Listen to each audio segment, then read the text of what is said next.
Hey everyone, happy Jimmy Buffett Friday. It's that time of day where we take a moment and pause and say thanks to everyone who's making the world run. Let's start with the men and women in the military, police officers, firefighters, doctors, nurses, lab technicians, hospital orderlies, small business owners, restaurateurs, truck drivers, everyone working at the grocery stores and fast food joints, the Port of Los Angeles and Union Station, the pilots and flight attendants. Let's listen to the chief parrot head himself, Mr. Jimmy Buffett, sing the national anthem. And a very happy Friday to you at 12:07 in the West. Talk Radio 790 KABC, the John Phillips Show. Mr. Randy Wang has the day off. He'll be back with us on Monday. 800-222-5222 is the telephone number, 1-800-222-5222. Woke up very early this morning, could not fall back asleep, and thought, all right, I'm going to get up and I'm going to spend my morning reading about the death of Gene Hackman. And I'm going to find out new details related to the death of him, his wife, his dog. And maybe I'll get caught in the conspiracy theory rabbit hole as well. And I assumed that that's how I would be spending my morning. And then must-see TV broke out in real time. Now, if you're familiar with daytime TV, that's not must-see TV. Must-see TV, that was NBC. That was Seinfeld and Friends and all those programs on NBC back in the 1990s. During the day, it's a different type of programming that you see.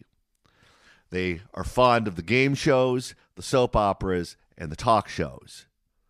And whether it is the soap operas or the daytime talk shows, what they're selling is drama. They're selling drama. People fighting, people yelling, people getting into it. Drama, drama, drama. And I didn't end up watching a game show. I didn't watch a soap opera. I didn't watch a television talk show. But oh boy, did I see drama on my television today. And it came from the White House when Zelensky from the Ukraine came over to the White House to meet with Trump, President Trump, and Vice President Vance. And I guess thought he was going to push him around and tell him what to do and tell him what was what. And did that blow up in his face like a hillbilly's rifle? I don't know who is advising him. I don't know who told him that was a good idea. But oh boy, did he get horrific advice. Just think about this for a second. You're Zelensky. You're the president of Ukraine. Russia invaded your country, and you need to keep the world behind you to try to push them out. The United States is obviously the most important player in your world. So you fly over to the United States without a deal with Trump. There was a deal that they were talking about, that they were negotiating, but both sides had not agreed to it. He then announces that he's coming to the White House. A lot of people think, okay, well, he's going to give some concessions. They're going to have a deal. They're going to go on television, and then he's going to be back in Europe. And that's not what happened. What happened, first of all, he didn't wear a coat and tie to the White House. Why do I mention that? Well, optics are important, especially to Donald Trump, and especially when you're not only making the case to the president and the vice president, but you're making the case to the American people. The press is there. You're going to be on television. Your picture is going to be in the newspaper. You want to look like a businessman. You want to look like someone we can trust with money, because that's what you're asking for. You're going to see the banker. And just think about in your own personal life how you dress when you go to see the banker. You want to buy a car, but you don't have the money. So you go to the bank and you ask the banker for a loan so you can purchase the car that you want. Think about how you dress for that particular meeting. Do you grow a mullet? Do you find your oldest Bud Dry t-shirt that's faded away? Maybe some Jack Tripper short shorts that barely hide your manhood. How about some flip-flops? That's professional. And then you show up with a cigarette in your mouth and you put your feet on his desk and you say, here's how it's going to be. I want a loan for the entire amount of the car plus some, 0 interest, and I'd like it today. And by the way, I ate all the candy off of your desk. You think in a million years you're ever going to get a loan from that banker? No. What's going to happen is he's going to remove you with mace, and your picture is going to be on the front wall, and the security guard is going to know not to ever let you in again. It'll be like bouncing a check at the liquor store. You're done. You get no loan. You get no car. And instead of wearing a coat and tie to the White House when he's going to ask Donald Trump, President Trump, for a list of demands, instead of dressing like a banker or a businessman or a head of state, he comes in looking like an 8-year-old going trick-or-treating, dressed up as an army man. He's lucky when Trump opened the door, he didn't throw a couple of fun-sized Snicker bars at him and tell him to not walk on the grass when he was going to the next house. That was mistake number 1. But he decided to do that. The second thing is he has zero self-awareness about his standing in the world, where he is on the pecking order. Zero self-awareness. And you see people make this mistake all the time. In fact, not being aware of your surroundings and not being aware of where you fit in or how you fit in, that is the subject of slapstick comedy since the beginning of time. Think about how that logic has been applied to so many of your favorite comedies. That's what the Addams Family is, where you take these Halloween characters and you put them in a town and you let them interact with the townspeople. Comedy ensues because they don't know where they stand, they don't know how to act, and every time they have to interact with someone, there's friction. Same thing with the Beverly Hillbillies, same thing with the Munsters, same thing with Green Acres. It's the same thing with different people, but the jokes are the same. That's what he did. He showed up not understanding where he stands. The mainstream media sends Amy Leibovitz, or whatever her name is, the photographer from Vanity Fair, to take pictures of him, and they write these glowing profiles, and they treat him like he is royalty in the papers. And if you are the subject of that kind of reporting, and you believe your own BS, then you are someone who is respected on the world stage. You're an internationally recognized superstar, and you can make demands because that's what happens to superstars. They can make demands wherever they go. But the reality of the situation is that's not really true. And to the extent that it is, your stock is like a CNBC running ticker. Some days it's high, some days it's low. If your stock is high, you can get away with a lot. If your stock is low, you can't get away with anything. When Shaquille O'Neal was the biggest star in the NBA, you could go up for a layup and he is defending you, and he could karate chop you right between the eyes, he can knee you in the crotch, and he can body slam you on the parquet wood. And the referees would say, if it's the third or the fourth quarter and he already has 3 or 4 fouls, that's incidental contact, and there was no harm, no foul, no blood, no ambulance, as Chick Hearn used to say. Why do they do that? Because if you kick Shaquille O'Neal out of a close game when the Lakers are playing in the third or fourth quarter, you're going to kill the TV ratings. You're going to kill the interest in that game, and you're going to hurt the game. You're going to hurt both teams. You're going to hurt the sport. People want to see Shaquille O'Neal play. They wanted to see Michael Jordan play. They wanted to see Kobe Bryant play. There are players that used to sit on the bench on all of those teams who, if they did anything remotely close to that, the referee would have blown the whistle and called the foul. Is that fair? Because the rule book is supposed to apply to each player equally, but it really doesn't in practice. It doesn't in reality. Shaquille O'Neal was more important to the NBA than any of these players at the end of the bench whose names you can't even pronounce. That's just the reality of the situation. And Zelensky came into this meeting thinking that he was Shaquille O'Neal or Kobe Bryant at their peak. And he could throw his weight around and he could make all kinds of demands and everyone would just have to put up with it because he's a star. There were interviews that Lucille Ball used to give after I Love Lucy was over and they did the Lucy Desi Comedy Hour, and they would bring in a different celebrity guest star each week. Sometimes it was Bob Hope, sometimes it was Fernando Lamas. If you've seen the old episodes, you know what I'm talking about. And Lucy and Desi came up through the ranks in the industry, so they knew a lot of these people. They were friends with them. And for many of them, their careers were on the downward swing. They were older. People weren't knocking on their door. They weren't getting the job opportunities that they used to get. And when Lucy was going to work with Joan Crawford, she thought she was throwing her a bone. She thought she was doing her a favor. Let's make you relevant. Let's put you on a top-rated show. Let's get you out there in front of America. I'm doing you a favor. You were once a huge star. Now you're not.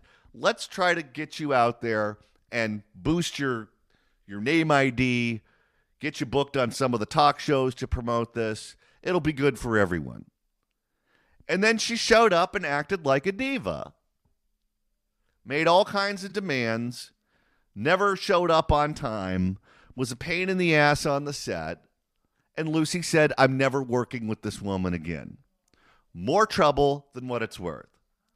When she was at her peak, she could probably get away with that kind of behavior. But she wasn't at her peak at that point. She was a little long in the tooth. She wasn't a leading lady.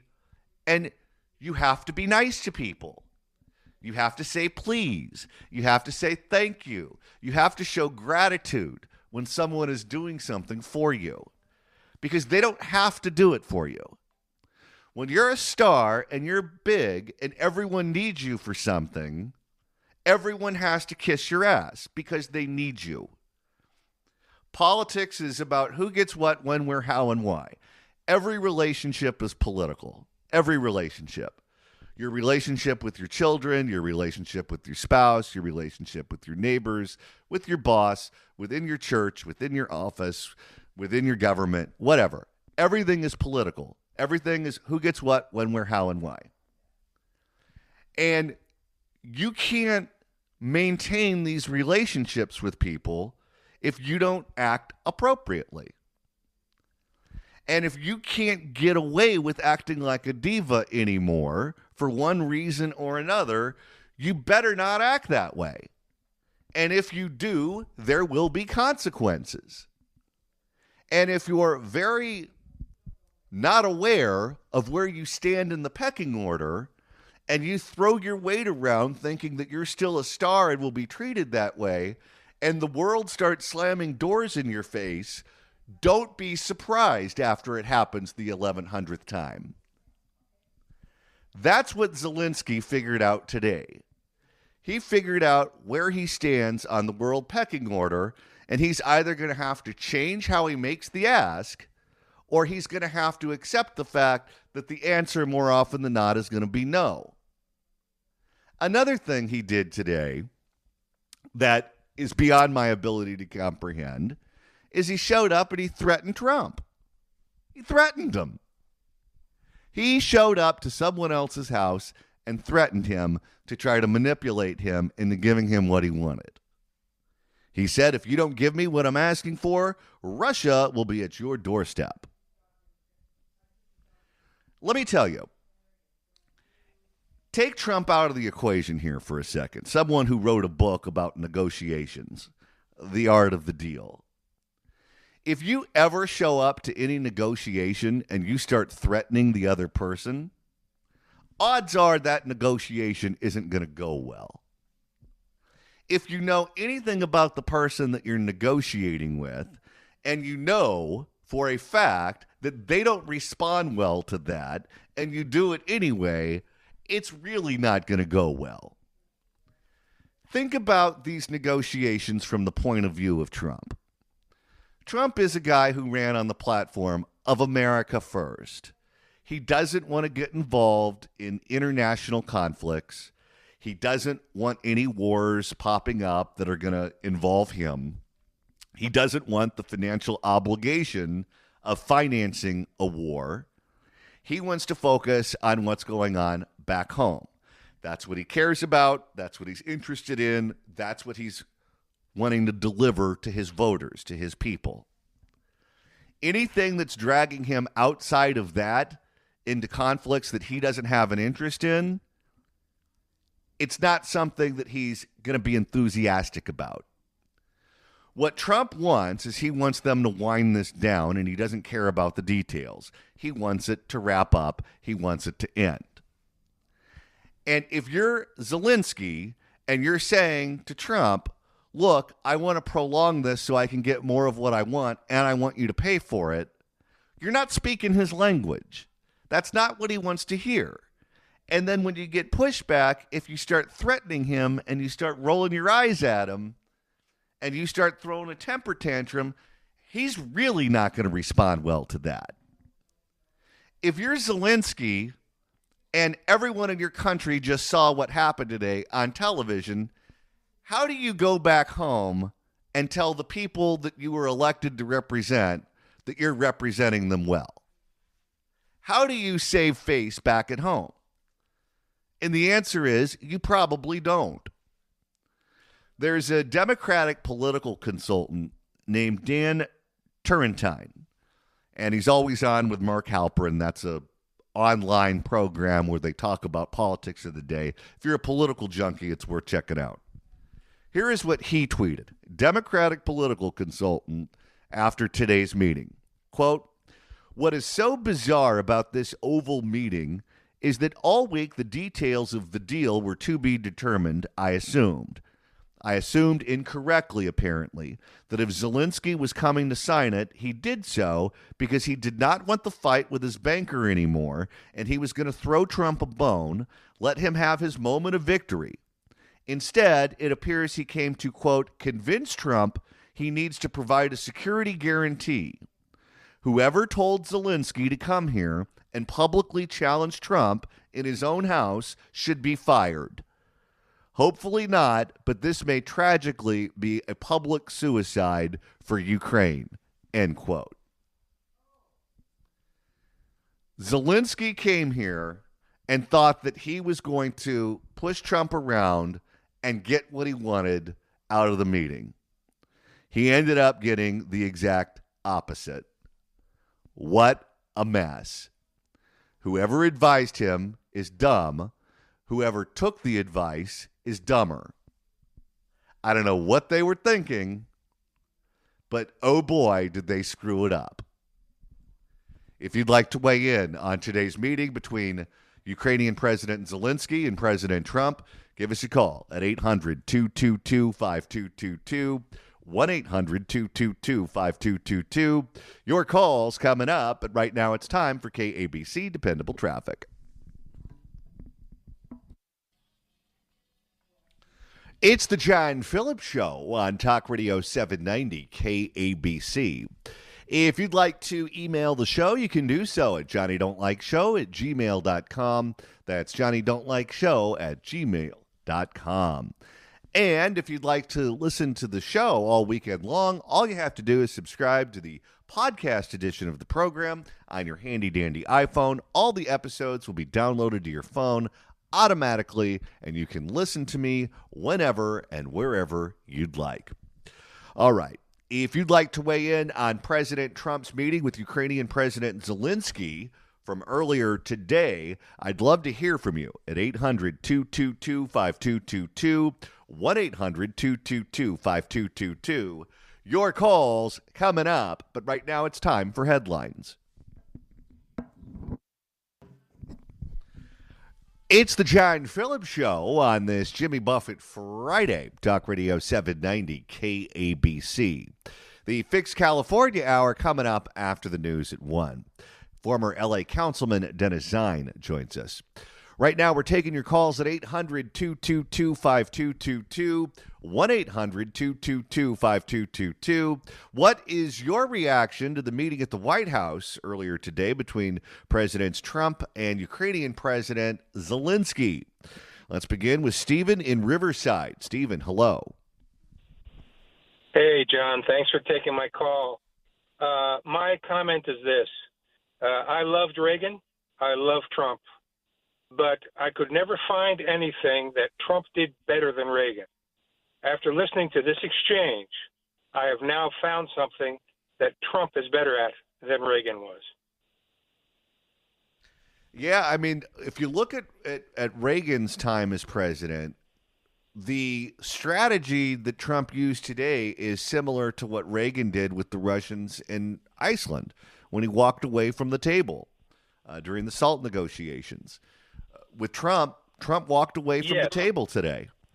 There was a deal that they had been negotiating, and Zelensky, I guess, wasn't interested in cutting a deal that was acceptable to Trump, and Trump said, all right, I'm going to Mar-a-Lago for the weekend. Have fun.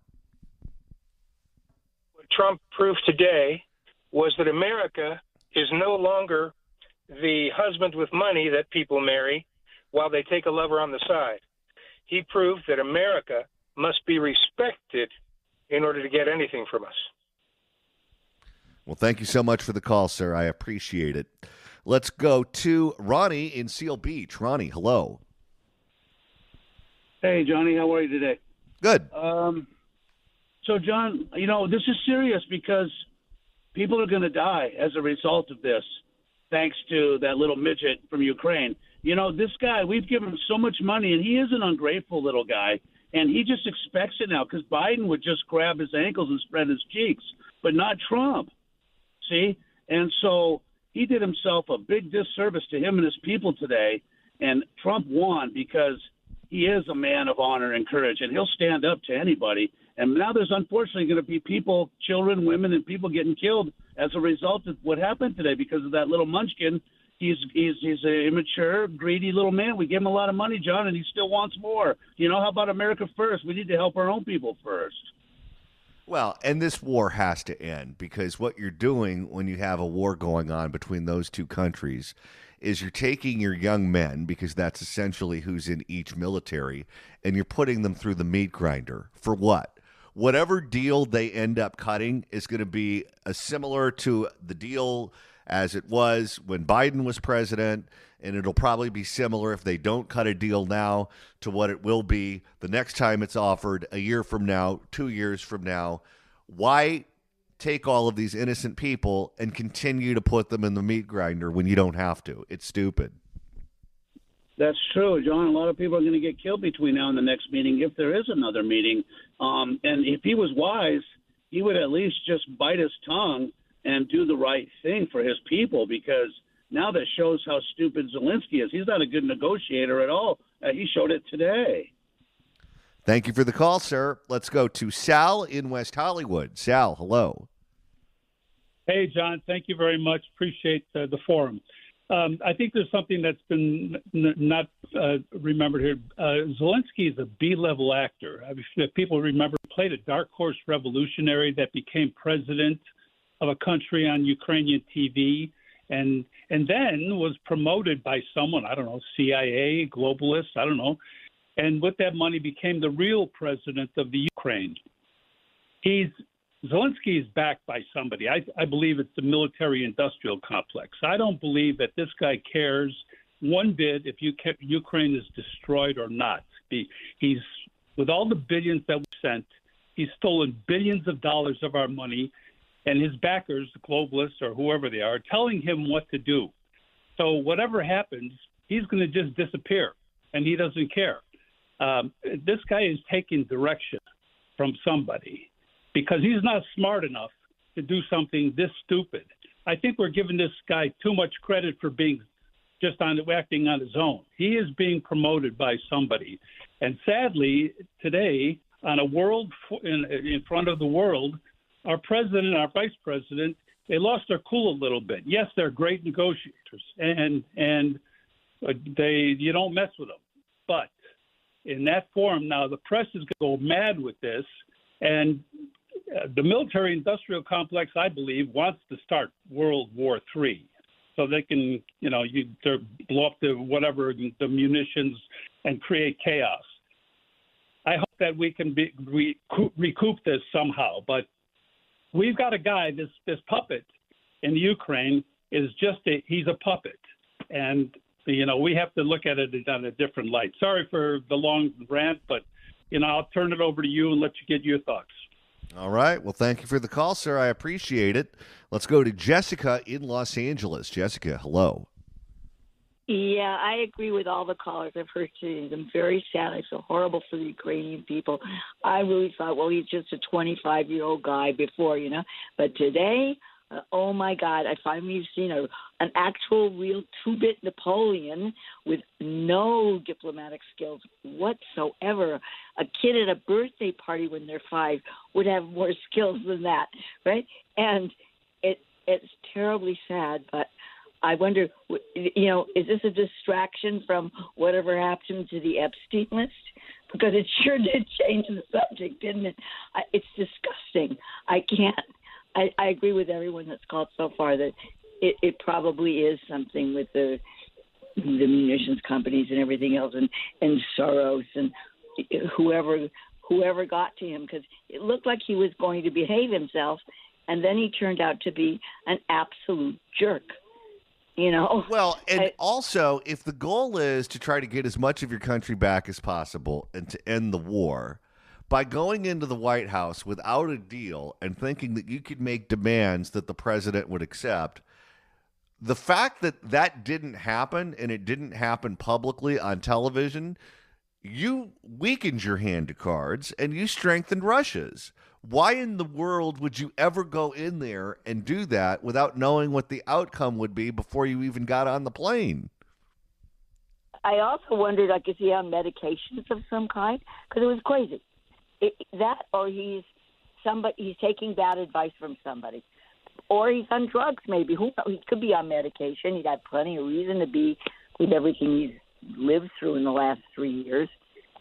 Could be something's wrong with him. This is the worst. And not only that, he with the T-shirt and everything, again, and he was used to Americans are just like Biden, that, do whatever you want, and as long as they get a kickback, they'll promise you everything and give you some of the moon, as long as they get something back through whatever. But Trump doesn't need anything from them. It'd be nice to have the minerals. We have too, and at least that way Japan doesn't get all the minerals to have Russians taken away from them. So it gets a little. But you wonder what is wrong with him. Something had to be his head turned, or he's not very bright, or medication. I don't know. It made no sense to me. Thank you for the call. 800-222-5222 is the telephone number. 1-800-222-5222. More of your calls coming up, but right now it's time for KABC Dependable Traffic. It's the John Phillips Show on Talk Radio 790 KABC. The Fix California Hour coming up after the news at 1. Former L.A. City Councilman Dennis Zine joins us. Let's go back to the phones and welcome Tom in Carlsbad. Tom, hello. All right, let's go to Sally in Irvine. Sally, welcome. Thank you. Good afternoon, John.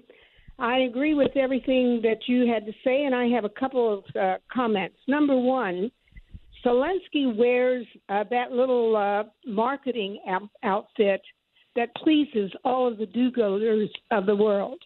He presents himself as this small guy. He's a very wealthy man. He could probably afford a really nice outfit to show up at our White House.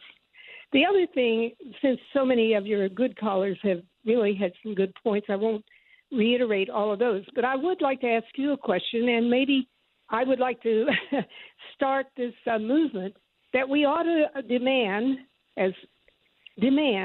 that any world leader coming into this country to negotiate anything should be able to speak English. You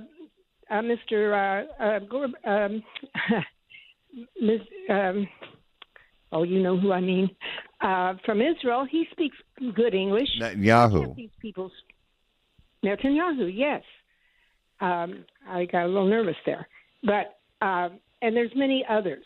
But I noticed that, I think even Macron from France was speaking in French last time when he was here, was he not? And, keep in mind, when you're speaking publicly in particular, you're speaking not just to the people who are in the room, but you're speaking to the people back home. So you want the people back home who are the voters that decide whether or not if you stay or go, you want to let them know that you're doing a good job and advocating on their behalf. Also, while many of them do speak English, English is not their first language in many cases. You're much more comfortable speaking in French or whatever language it is that they speak in your country.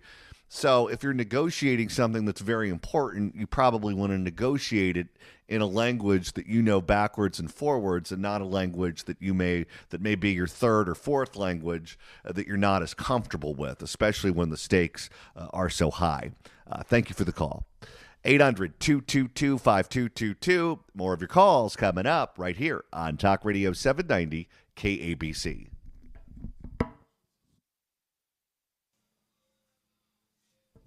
It's the John Phillips Show on Talk Radio 790 KABC. Let's go back to the phones and welcome Tom, listening online in Syracuse, New York. Tom, welcome. Hi, John. I'm a very loyal listener all the way over in New York. I was eating lunch, watching television when that all unfolded today, watching Fox News. I want to make kind of a comparison. I had a sales trainer years and years ago who used to say, when you're trying to sell your product or service and you're trying to close the sale, if you can't get what you need or want from the other party, you just get up and walk away. You got to have the guts to get up and walk away. And if there's a sale to be made, they'll call you back and you can close a deal. So I think that's what Trump did today, only he didn't have to walk away. He just kicked them out. And apparently Zelensky is going to be on Fox News today on with Brett Baer. That's going to happen at 3 o'clock right after I sign off on the radio today. That interview is not canceled. That interview apparently is going to happen. Oh. It'll be interesting to see what he has to say on Fox News today, and it'll be interesting to see if he sticks around over the weekend. Trump is at Mar-a-Lago down in Florida this weekend, but will be back in Washington after that. I wonder if he's going to try to get back on the calendar and try to come back to the negotiating table. My guess is yes. I would think he will. It's a very corrupt country, and there's so many things going on in the background that we have no clue on. But if he truly wants to get this over with, he has no other option but to do whatever Trump offers him. Nobody else is going to help him. I think that's probably right. Thank you for the call, sir. I appreciate it. We've got 2 more hours coming up on the John Phillips Show. Dennis Zine joins us next as part of the Fix California Hour. We're live. We're local. We're here until 3. This is Talk Radio 790 KABC.